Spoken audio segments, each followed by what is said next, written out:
Hi, I'm Rabbi Abraham Cooper from the SIMON WIESENTHAL Center. Taped with Rabbi Doug is next. We're gonna see Rabbi Doug. We're gonna see Rabbi Doug. We're gonna see Rabbi Doug on your TV tonight. But Daddy, I want to watch Monday Night Football. Forget about Monday Night Football. There's no other thing we're going to watch on Monday but Rabbi Doug. Yeah, Rabbi Doug on TV tonight. We're gonna see Rabbi Doug. Oh, everybody talk about Doug. Shalom and welcome to Taped with Rabbi Doug. Glad you could be with us today. My guest today is Rabbi Abraham Cooper. He is the Associate Dean of the SIMON WIESENTHAL Center, and he is here in Chicago. And welcome, Rabbi Cooper. Tell me, in opening, and I know that you have Chicago connections with your wife's family, but besides that, why do you travel around so much? Because I know you travel a lot when the SIMON WIESENTHal Center is in Los Angeles. Isn't that right? Well, our headquarters is in Los Angeles. We have offices throughout the world, across the United States, and Latin America, Paris, Yerushalayim. I've been with the center with Rabbi Heyer since 1977 when he first asked Simon Wiesenthal to give his most important asset, his good name, his Shem Tov, for our institution. And Mr. Wiesenthal said, look, if you're just going to build an institution that's looking to the past, that's a wonderful thing. I'll give you a letter. If you want my name, I expect activism. I'm not only worried about the old Nazis, I'm worried about the new Nazis. I'm not just worried about the past. I'm worried about today and the future. And so, myself having grown up in New York, in the Soviet Jewry movement, and very much of a Jewish activist, it was a wonderful opportunity to work nearly 30 years with a great man like Simon Wiesenthal.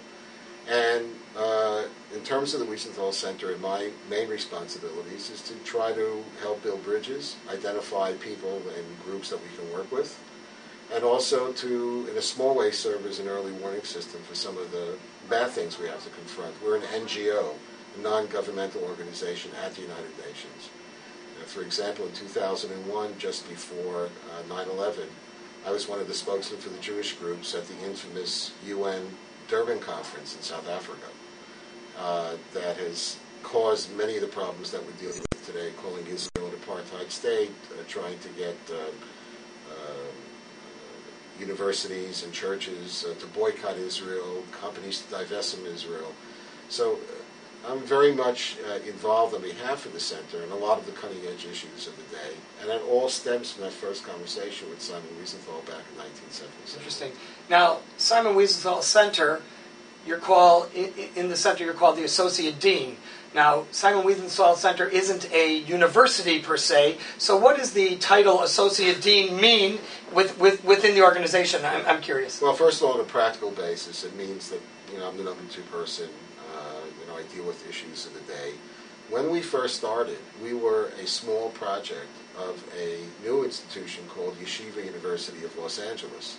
We were a part of EULA.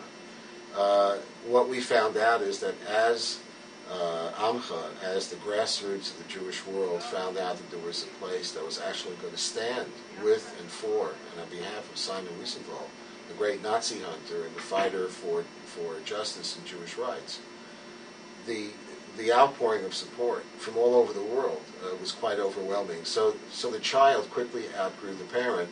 We just never got around to adjusting some of the titles. But in effect, it means I guess it would be the vice president or whatever, the number two person. Very good. I understand you're going to speak today about your trip to Jordan recently, and obviously you've been all over the world.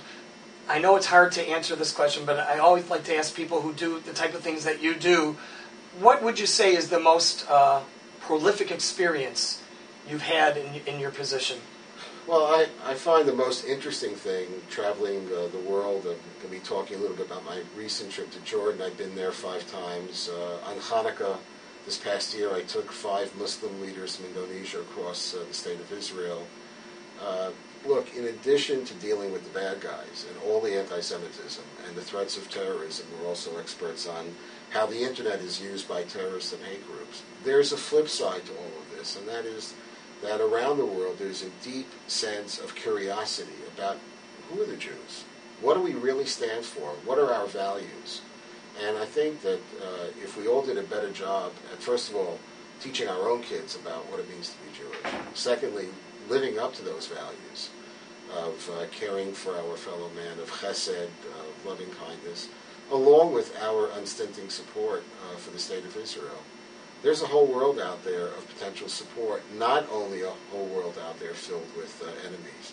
The key for us in the 21st century, the Jewish people, is whether or not we can reconnect our kids and our grandchildren to our core Jewish values. I really believe, and I've been around a lot, India, China, Japan, Morocco, Jordan, Egypt, that there is no force out there that can defeat the Jewish people if we can reconnect with our own value system, if we can cut each other a little slack in the Jewish world, be a little bit less judgmental, but there is a profound potential respect for Judaism and the Jewish people out there.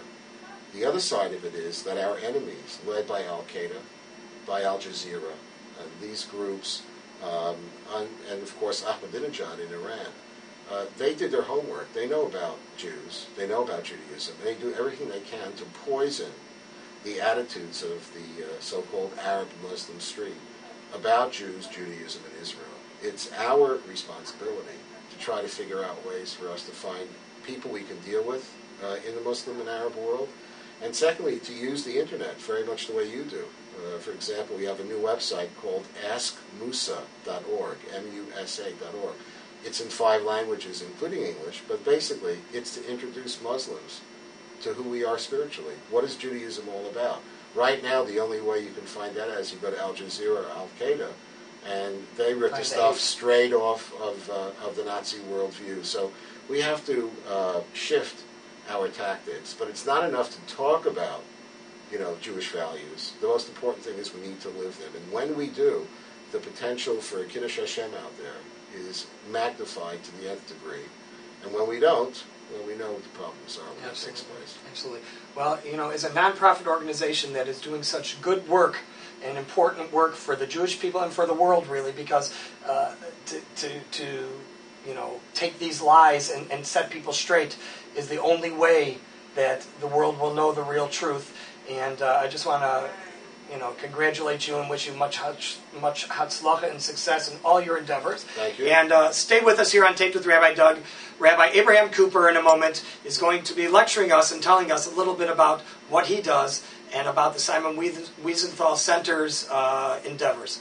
2 Sundays ago, I drove together with Rabbi Daniel Landis, who's also a former Chicagoan, and now of Jerusalem, and with Yitz Greenberg, Rabbi Yitz Greenberg, a great Orthodox thinker, modern Orthodox thinker and teacher. Some of you may have met him, may have read his material. And we drove from Yerushalayim to Beit She'an. Anybody know where Beit She'an is? Probably some of you may have lived there. Beit She'an is a community that's just at the bottom of the Galil Panhandle. And at Beit She'an, we made a right turn down to the Sheikh Hussein Bridge. It's one of the 2 bridges, it's one of the 2 crossings between Israel and Jordan. Right near that crossing, there is a sign for a number of kibbutzim. Again, it's an area many of you are very familiar with. One of the signs said, you make a right turn here, and you can go to the kibbutz Sdei Eliyahu. How many of you have ever visited the kibbutz Sdei Eliyahu? Tirat Tzvi, Shluchot, and here you have a number of kibbutzim, many of them religious kibbutzim, right on the Israeli-Jordanian border. So as we were driving towards the bridge, and I saw the sign to kibbutz Sdei Eliyahu, I thought back a very long time ago, to the summer of 1969. So while I'm thinking back to 1969, maybe everyone here will want to, if you're a Cub fan, I'm not going to bring up the fact that the Mets beat you that year. It's not a good thing in Chicago to bring it, but it was the summer that the first man walked on the moon, and it was a very historic time. I was then a yeshiva bacher in Yerushalayim, at a yeshiva called Yeshivat Idri, with many Chicagoans. And one Shabbos, I went to spend with my cousins in this kibbutz, the Eliyahu. I remember the names were Kaminsky. And back then, if you were a cousin 3 times removed from the Tata side, that was considered to be close mishpacha. So I used the opportunity to meet my cousins for the first time.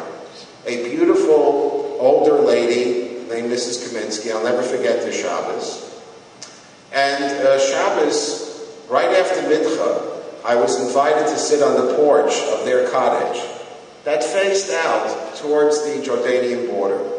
2 minutes later, all hell broke loose. A huge firefight between PLO terrorists who had crossed the border and Sahel, trace of bullets within, I would say, the equivalent of 3-4 avenue blocks. This huge battle breaks out. So being born and bred in Brooklyn, I immediately told my cousin, "Where's the bomb shelter? Why are we sitting here?"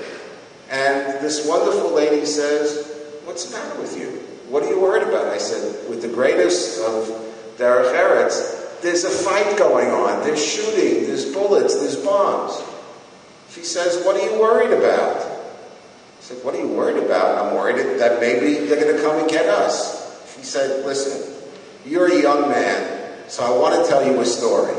And after I tell you the story, if you still want to go to the bomb shelter, I'll take you down to the bomb shelter." My father, Alav Shalom, always taught me, Kol Masha Mer Lacha Balabayit Aseh, anything that your host says to you you should do, Chutz Mitzveh, except to leave. So I did not know where the bomb shelter is. I was a captive audience. She tells me the following story. In 1948, she said, she was a young mother then of 2 pitzels, and they lived in the section called Sanhedria in Yerushalayim. And this was the time of Israel declared independence. Yerushalayim was under tremendous pressure from various Arab armies. But she said that she lived in Sanhedria, and those of you who know anything about the geography of Yerushalayim know that Sanhedria was right across from East Jerusalem. It still is. And she said, every night we went to sleep knowing that there wasn't a single gun in the entire neighborhood of Sanhedria. In other words, you had the West Yerushalayim neighborhood made up of Holocaust survivors, young people who made Aliyah before World War II, and not 2 blocks away was an Arab neighborhood, East Jerusalem, that had people there who didn't exactly like Jews. And she said that the only thing that saved them was the fact that no one in East Jerusalem knew that the people in Sanhedria were completely defenseless. And she said every morning, except for Shabbat, she would take her 2 pitzels with her 2 little children, and walk from Sanhedria to the Jewish Agency building. Does anybody know where the Jewish Agency building is in Yerushalayim? It's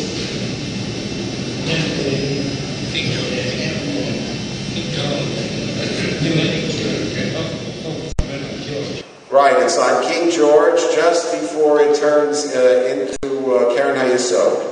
Right? By Keren Kayemet, you know the area, we've all spent time there. My grandchildren are a few blocks from there today.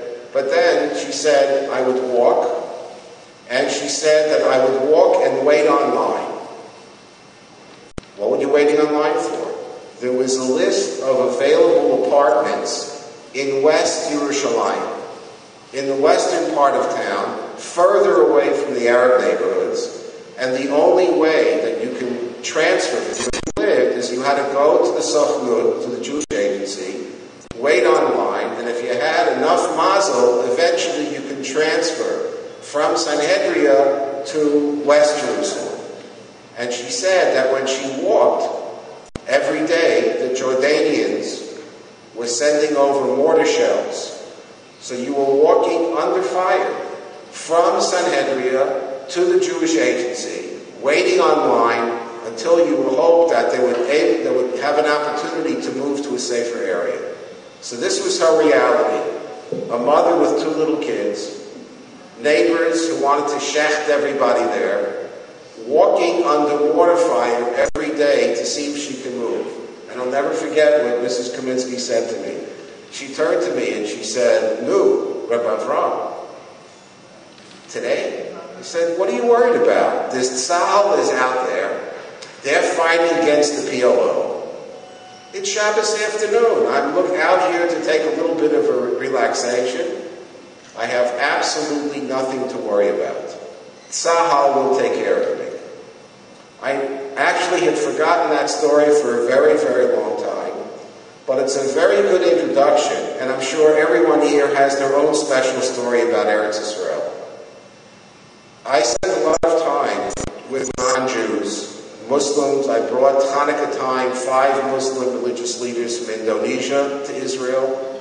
I'll tell you in a second about my recent trip to Jordan, but also with many of our non-Jewish neighbors here in the United States, most of them Christian, who have not visited the Holy Land. And the question they have is, if you look at history, objectively, from 1948 until today, has Israel had one quiet day? Has there been one day without threat, without a bomb, without suicide terror? The answer is no. The way I think you look at it is as follows. If you take a snapshot of any particular day from 1948 to 2008, you would say it's an absolutely impossible situation. Israel has no choice. What did I learn from my cousin, Mrs. Kaminsky? You cannot look at Eretz Israel only with the snapshot of one day. You have to have put on a different set of trifocals. I don't know about you, I have trifocals already. Soon they'll make a 4th. You have to look at Israel, at Jewish life and Jewish history, completely differently. You have to take the long view. If you don't take the long view, you're really not going to have, I think, the necessary hope in order to survive. So when I was in Jordan 2 weeks ago, I will quickly tell you just a few maisalas. I've been to Amman about 5 or 6 times. And we met with late King Hussein twice, and the young King Abdullah last summer. But the main guy that I know pretty well is Prince Hassan. Prince Hassan was King Hussein's brother. He's a big scholar. I'm sorry to have to admit that his knowledge of Tanakh is probably better than 95% of the Jews that I know. He's a brilliant guy, and he's basically, I would say, he's certainly not an enemy of the Jewish people. He is considered a leader in what's called the dialogue movement, different religions getting together. So I was invited, this time what was called a trialogue. Dialogue is 2, trialogue is 3.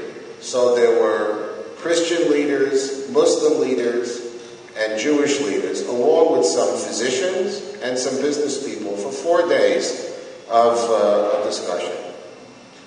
And it was quite remarkable, where I was able to drive right past the kibbutz from 1969. It's quiet, no problems there today. Directly across the bridge, and there, in a matter of 5 minutes, with 50 Jordanian dinars, I got a visa stamped, and I was allowed right into Jordan. I'm going to give you good news and bad news. So the good news is you can get a visa on demand. What's the bad news? On 2 occasions, right away when I received the visa, and later in a waiting room, I was politely asked, please, take off your helmet. Now, the people who asked were not aggressive, they weren't threatening, they were actually trying to protect me. They said, do us a favor, please, you'll be safer if you take your yarmulke off. Well, because I was with also some friends, and I had yet work to do, I said, okay, if I have to trade the yarmulke for another head covering for now, I will do so. So we're at the hotel in Amman. It's the Kapitsky chain. You may know the Kapitsky Hotel from Berlin or Vienna, European chain. There you can wear your yarmulke, it's no problem. They got armed guards all around the hotel. And the people there were quite nice. They even prepared, with the help of a Rav from Yerushalayim, kosher food for us. Very nice. And when we went to the Scientific Institute for our meetings, they even arranged to bring kosher boxed lunches from the hotel to the Science Institute. It's mamish unbelievable. 69, they're shooting at you. In 88, you can have kosher food in Amman. Very nice. So I sit down at lunch next to a journalist. And as you can see, I'm a very nice guy. So I say, Shalom Aleichem. I don't say it in Hebrew. I say, what do you do, sir? He said, I'm a journalist. Oh, very nice. What do you write about? He said, I write about Palestinian affairs. Where are you from? I live in Jordan, but I'm from Palestine, he said. And by the way, there's no such thing as Israel. Looked at me, got up, and left the table. Later, this journalist, who never came to any of the sessions, I saw him outside under a tree writing up his coverage of our conference. He did so without being bothered by any of the facts. For him, Israel did not exist. Okay, one more story. We had, as our guests, a wonderful group of doctors, Israeli doctors, Jordanian doctors, who for a couple of years, these are hearing specialists, surgeons who have now taught young people, young doctors in Jordan and Israel to do the cochlear ear implants. And apparently in Jordan, because there's a lot of intermarriage between the families of the tribes, there is a much higher rate of deafness. And so these Israeli doctors and Jordanian doctors got together, and they've been making a difference. I say to myself, what a terrific, wonderful mitzvah. This is what peace is all about. Jews and Arabs working together to help people's lives improve. But as I listened a little bit more, I found out some disturbing facts. Number one, there was this wonderful doctor named Dr. Al-Masri. He is the chief Jordanian doctor in charge of this effort. He was fired as the dean of the medical school in Amman. Actually, I think it was in Irbid, the dean of the medical school. Why? Wasn't fired by the government of Jordan. He was fired by the medical union he belongs to for having the chutzpah of working openly with Israelis. So here you have a person, a physician, many of you have children who are doctors, you yourselves may have been doctors, who is doing the right thing and is ready to work with whoever will help him, help his people. What did he get in return? He's no longer the dean of the medical school. So at this conference, there was discussion among these different religious leaders how we can help. They want to put together 25,000 hearing aids with the latest technology, the batteries, etc., to help poor Jordanians and the quote-unquote Palestinian refugees who will need it in order for their kids can have it so they can have a better future to be able to hear. Here's the question that some of us had the chutzpah to ask. This is a great idea, but we want to ask one question. Will the young people, when they put in the hearing aid, will it have a flag on Israel in the hearing aid? Will they know that the doctors who helped to put this together are Muslims, Christians, and Jews? Because the situation we currently have now in the Middle East is, unfortunately, the media is controlled. Al Jazeera, you've heard of, it's a satellite TV. Al Jazeera's presentation of Jews, about Jews, would make the Nazis very happy. No positive story about Jews. has ever made it in Al Jazeera. None. What that means is that the media does not report to the people anything good about Israel, anything good about the Jewish people. As a result, when we come across the Sheikh Hussein Bridge and they see the yarmulke, they say, do me a favor, take the yarmulke off, because on the streets of Amman, not in the hotels, on the streets, they think Jews are terrible. In the bookstores, they sell the Protocols of the Elders of Zion, Mein Kampf. On television, they're only saying terrible things. So one of the great challenges that we have, our generations and the ones that come past us, we have two challenges. First of all, Israel has to be strong enough to deal with such peaceful neighbors. And secondly, we have to learn how to use the media. Today, Rabbi Zeldin's using the video camera. He'll make a little piece of this for his television show. Today, there's the internet, and we have to figure out, just like Lahavdil, if you will, to remember when General Sharon, in 73, he wanted to change the reality on the ground during the war. What did he do? He went over the Egyptians, crossed the canal, and the Egyptian army had to stop worrying about Cairo. He changed the reality. Israelis in general, they like using what we call the Entebbe method. Send in paratroopers, get them from behind.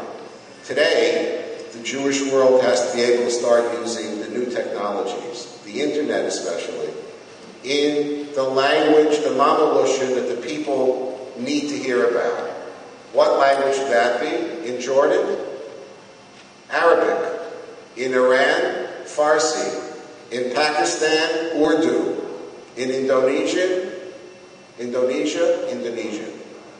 We have to begin to share our values and our achievements directly with the people in those countries, because if we wait for the governments to do it, or Al Jazeera to do it, my grandchildren will be grandparents, and we can't afford to wait. We're here on Taped with Rabbi Doug with Rabbi Abraham Cooper, and we'll be right back.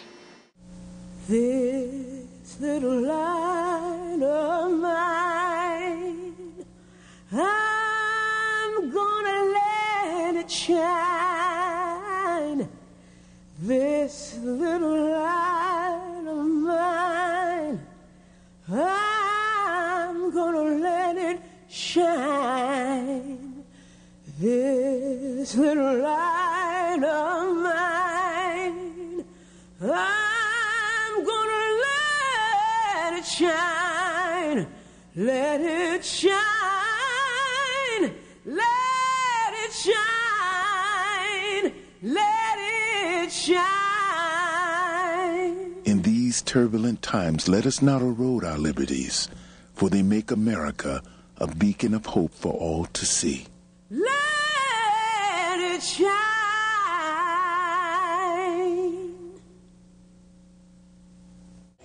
Hello, I'm Rabbi Joseph Kishkin, and you're watching Taped with Rabbi Doug.